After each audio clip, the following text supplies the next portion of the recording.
Guardia Nacional.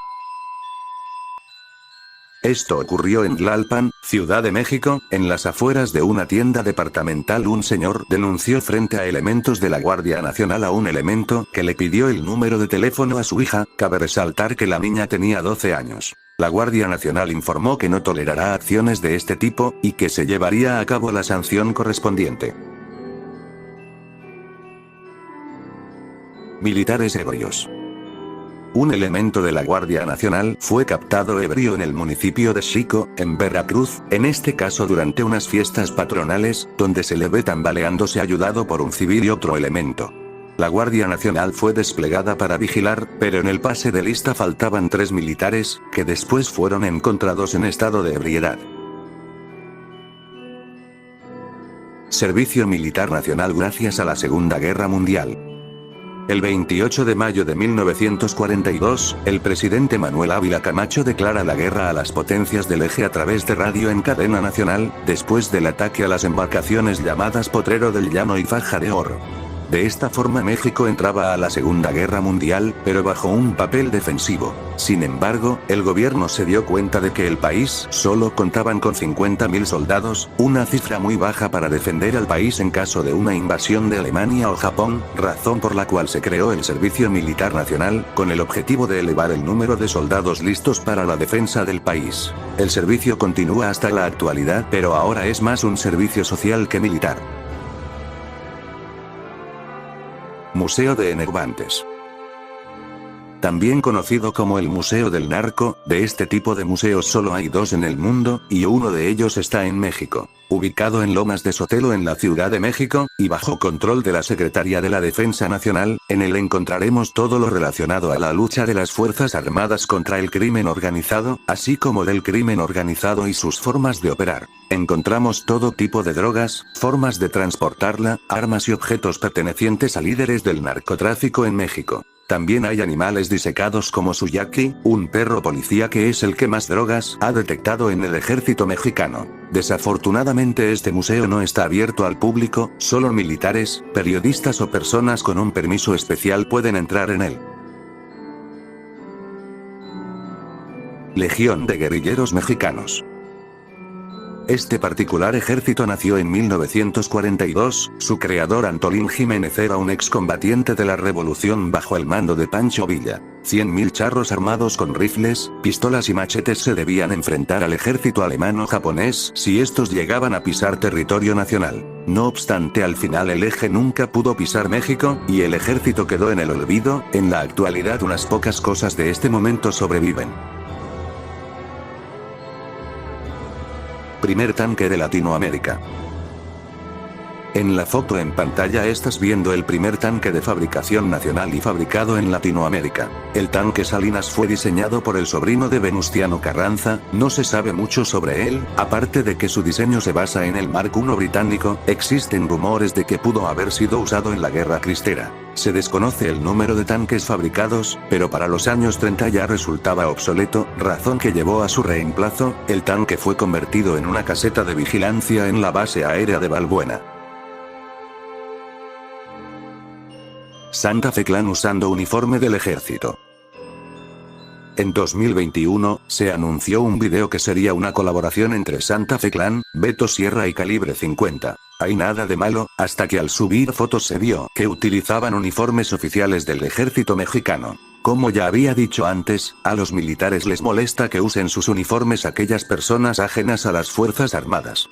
Esto causó una molestia entre los militares. En YouTube usuarios como el Gafe 423 o el Sargento 43 alzaron la voz por esto. Claro que no faltaron los fans de alguno de los cantantes que fueron a tirarles hate a alguno de sus vídeos, e incluso Santa Fe llegó a bloquear al Sargento 43 en Instagram. Al final el video se subió, pero Santa Fe Clan pidió una disculpa pública por el uso de uniformes oficiales de la Sedena y no pasó a mayores. El Marino Loco. Eric Morales Guevara, mejor conocido como Thor, el Señor del Martillo o el Marino Loco, era un elemento de la Secretaría de Marina que se ha convertido en una leyenda por sus métodos para hacer hablar a los sicarios. Su apodo de Thor es gracias al machacador de carne que llevaba con él. Este solía torturarlos y humillarlos, vistiéndolos de mujer y haciéndolos besarse. También solía allanar las casas de jefes de plaza del cartel del Golfo. La más recordada fue cuando se metió a la casa del Chive, donde robó las cenizas de su padre, además de vandalizar un cuadro de él. Por todas estas acciones, en Tamaulipas se le empezó a dar caza, y se llegó a ofrecer 5 millones de pesos por su cabeza. Se sabe que se dio de baja de la Marina de forma voluntaria, otros dicen que lo expulsaron por sus métodos no convencionales, pero sin duda este elemento ha pasado a la historia como una leyenda viviente. Guardia Nacional. La institución más reciente en ser creada, el 26 de marzo de 2019 nacía la Guardia Nacional, esta reemplazó a la Policía Federal, siendo híbrida, ya que el entrenamiento de sus elementos sería por parte de la Sedena y la Semar. Durante el proceso, recibió todos los equipos, armas, vehículos e instalaciones de la Policía Federal, conformándose de elementos de la Policía Militar, la Policía Naval y la Policía Federal, pero de esta última no todos los elementos pudieron ingresar a la nueva institución, debido principalmente al sobrepeso. Famosos en el ejército. Varios actores de la época de oro del cine mexicano fueron parte del ejército mexicano antes de dedicarse a la actuación. Como Cantinflas, quien con solo 16 años causó alta en el 27º Batallón de Infantería en Guadalajara. O Jorge Negrete, quien sirvió 9 años hasta 1934. O el Indio Fernández, quien además combatió en la Revolución Mexicana. En 2020 la Secretaría de la Defensa Nacional rescató los expedientes de estos 3 actores, cuando servían en las Fuerzas Armadas. Capturas del Chapo. De las 3 capturas del Chapo, 2 han sido gracias a la Secretaría de Marina. En 2014 y gracias a un operativo conjunto y tras una huida en vano, Joaquín Guzmán Loera fue capturado el 22 de febrero en Mazatlán, Sinaloa, donde posteriormente sería llevado al penal del Altiplano en el Estado de México, de donde se fugó en julio de 2015. El 8 de enero de 2016, nuevamente en Sinaloa, pero esta vez en la ciudad de Los Mochis, elementos de la Marina asaltaron una casa donde presuntamente se encontraba el capo, y se libró un fuerte enfrentamiento donde solo un marino resultó herido. El líder del cartel de Sinaloa huyó por el drenaje y después fue detenido sin ofrecer resistencia, donde más tarde sería llevado a la Ciudad de México. Protección a estudiantes.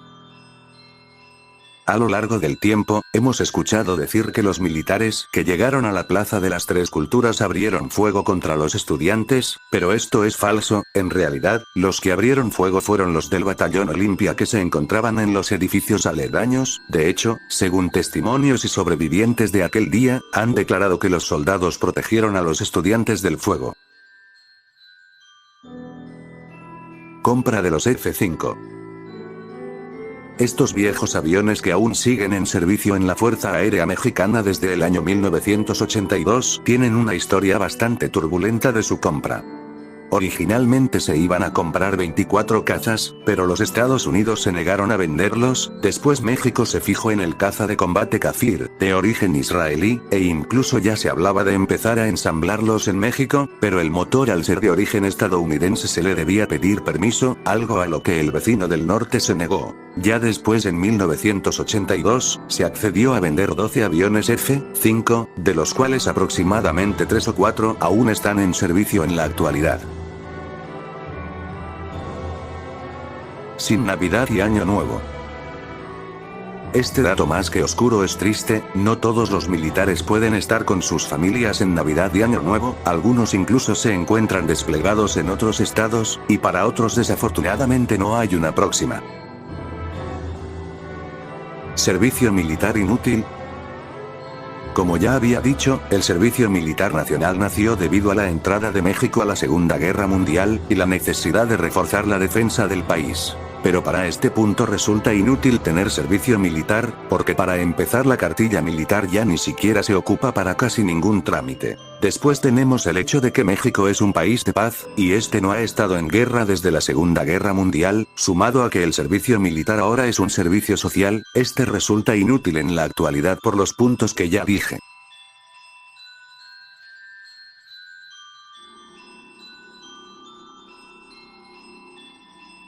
Fama en la Guerra del Golfo. En 1991 y con el inicio de la Guerra del Golfo, la amistad entre el presidente mexicano Carlos Salinas de Gortari y su homólogo estadounidense George Bush había propiciado que México tuviera una participación activa en el conflicto. Primero se analizó enviar a algún cuerpo de infantería, pero por un posible alto costo de vidas se optó por enviar a la Fuerza Aérea, concretamente al Escuadrón 401, el cual operaba los aviones F-5, los cuales podrían realizar misiones con otras aeronaves de la OTAN, que con un intensivo entrenamiento principalmente del idioma inglés, podrían combatir con eficacia en los desiertos de Kuwait e Irak. Sin embargo, pese a no haber una opción oficial, la opinión pública no veía con buenos ojos la participación de México en el conflicto, por lo que al final la FAN no fue a combatir. Ingreso a la OTAN.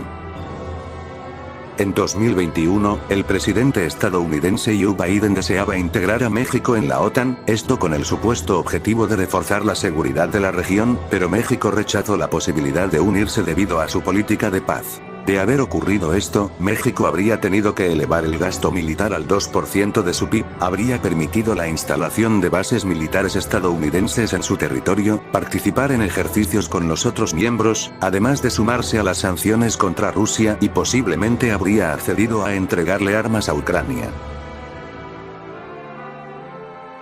Guardia Nacional acaba a estudiante. Esto es reciente, la mañana del 28 de abril del año en curso un elemento de la Guardia Nacional abrió fuego contra estudiantes de la Universidad de Guanajuato, uno falleció y una estudiante resultó herida, el elemento fue puesto a disposición de las autoridades, pero fue dejado libre poco después. Primer combate aeronaval. Considerado como el primer combate aeronaval de la historia, la batalla de Topolobampo en el estado de Sinaloa transcurrió del 4 de marzo al 14 de abril de 1914. El ejército constitucionalista se enfrentó contra el ejército federal, los constitucionalistas contaban con un biplano, el cual atacó y dañó a la RM Tampico. Este combate, además de ser el primero en su tipo, sentó las bases para la creación de la Fuerza Aérea Mexicana. Tener uniformes. Originalmente se les daban 3 uniformes al año a los soldados del ejército mexicano, pero debido a las políticas de austeridad de la Cuarta Transformación se dejarían de entregarles uniformes. La solución al problema fue teñir sus uniformes, para que recuperaran el color, eso o podían comprarlos. La sombra del caudillo. Protagonizada por Ignacio López Tarso, la cinta se iba a estrenar en 1960. La película aborda el asesinato del general Francisco Serrano, quien se habría opuesto a la reelección de Álvaro Obregón, transcurriendo el 3 de octubre de 1927. El motivo de su censura se debió a que en aquella época no se toleraba la más mínima crítica al ejército mexicano, algo que a la asociación militar conocida como la Legión de Honor no le gustaba. A esto se le sumaba el secretario de la Defensa Nacional, quien consideraba que la cinta denigraba a la Revolución Mexicana. Como sabemos, en aquellos tiempos muchos generales del ejército mexicano habían combatido en este movimiento armado. La petición llegó a manos del entonces secretario de Gobernación Gustavo Díaz Ordaz. La película pasó 30 años censurada, siendo exhibida al público general hasta el año 1990. Escuadrón 201. También conocidos como las Águilas Aztecas, fueron enviados a entrenar a Estados Unidos para después entrar en acción en Filipinas en 1945. El Escuadrón 201 ha sido la única vez que México envió militares a combatir a otro país. Este escuadrón operó en Filipinas y Formosa, y se sabe que además realizó un bombardeo en Taiwán, destruyendo convoyes, posiciones de artillería y demás. Se le atribuyen 30.000 bajas japonesas, así como la destrucción del puerto de Carenco con un bombardeo en picada. El escuadrón regresó a México el 18 de noviembre de 1945, siendo recibidos con todos los honores, siendo también elogiados por el general Douglas MacArthur, quien comandó a los aliados en el Pacífico y después a las fuerzas de la ONU en la Guerra de Corea. El Escuadrón 201 aún existe, estando acuartelado en el Aeropuerto Internacional de Cozumel en Quintana Roo. En el Museo Militar de Aviación en el Aeropuerto Internacional Felipe Ángeles se encuentra un avión utilizado por este escuadrón de combate. Bombardeo a zapatistas.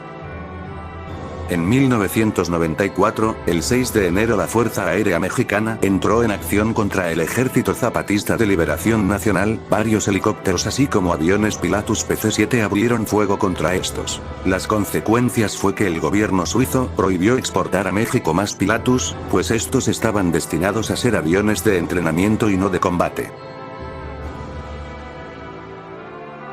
10 versus 100. A diferencia del ejército, la marina sí ha estado desde la independencia, pero en la guerra contra Estados Unidos poco pudo hacer. En esos momentos, México tan solo contaba con 10 barcos de guerra, mientras que los estadounidenses contaban con alrededor de 100, lo que les permitió desembarcar y bombardear ciudades sin encontrar resistencia alguna. No cazas rusos. En 2005 la Marina contemplaba adquirir los aviones Sukhoi 27 de origen ruso para reforzar la seguridad marítima del país. El presupuesto ya se había hecho y solo faltaba decir que sí, pero repentinamente la compra se canceló sin motivo alguno. Fue hasta el año 2012 y a través de una filtración en Wikileaks que se supo el motivo. Los Estados Unidos habrían bloqueado la compra, pues consideraron que además de ser costosa, no elevaría la capacidad defensiva de México, además de dificultar la cooperación entre ambas naciones. De esa forma México se quedó sin cazas rusos en su flota naval. Declaración de guerra al eje. El 28 de mayo de 1942, en las sesiones extraordinarias del Congreso de la Unión, el presidente Manuel Ávila Camacho daba un discurso, donde este le declaraba la guerra a Alemania, Italia y Japón, luego del ataque a embarcaciones mexicanas el 13 y 17 de mayo respectivamente. El video completo no está disponible al público, se cree que este se encuentra en los archivos de la Sedena en la Ciudad de México. Guerra de Corea. El 27 de junio de 1950, cuando Estados Unidos obtuvo permiso para intervenir en Corea, se lanzó un llamado para que varios países enviaran tropas. Como todos sabemos, Colombia fue el único país de Latinoamérica que fue a combatir, pero originalmente esto no iba a ser así. Se esperaba que México, junto con Brasil y Argentina enviaran tropas a combatir, pero estos se negaron porque consideraban que se trataba de un enfrentamiento entre Estados Unidos y la Unión Soviética, algo que al final resultó ser cierto. Ya no hay respeto. En tiempos pasados, las Fuerzas Armadas eran símbolo de temor y respeto, todo el mundo perdía la cabeza o se asustaba cuando se anunciaba la llegada del ejército, pero hoy en día es todo lo contrario, se ha perdido el respeto a las Fuerzas Armadas, prueba de ello es la gente que los corre de los poblados, una verdadera lástima que esto haya pasado. Gracias por ver este vídeo, recuerda comentar y darle like para que YouTube nos recomiende, suscríbete y activa la campanita, espera la parte 4 y final de esta serie.